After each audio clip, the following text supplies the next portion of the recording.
It says, finally, brothers, be strong in the Lord and the power of his might. Put on the full armor of God that you may be able to take your stand against the wiles of the devil. But then it said, for our struggle is not against flesh and blood. Did you guys catch that? It's not against flesh and blood. As Christians, as people, we don't fight against other people.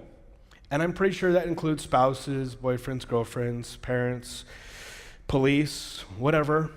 We don't fight against them. So why do we? Why do we think that we do fight against these people? Check this out.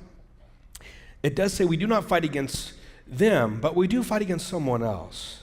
We do fight against, in a nutshell, the devil. It says against the principalities, against the powers, against the rulers of the darkness of this age, against spiritual hosts of wickedness in heavenly places.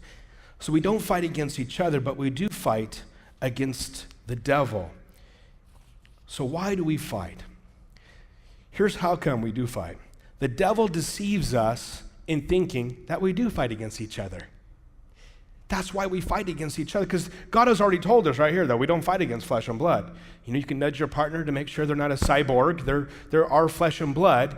And if you're here with someone you've been fighting with, God's already told us we don't fight against them. So why do I? Because the devil deceives me in thinking I do. Because God's already told me I don't. He's deceived me in thinking that, I do fight against this person. And this is one of the reasons why we don't have true change in our life. We have someone who is opposing us to change. Someone else that's trying to stop us from changing our life. And that's the devil, the enemy. He's trying to stop us from having true change to happen in our life. He's trying to stop us. This is one of the reasons why change doesn't happen. It's this opposition from the enemy. It's not your spouse. It's not someone else. It's not someone that's doing this to you. It's the one behind that thought. It's the devil himself. It's the spiritual wickedness of these evil forces trying to stop us.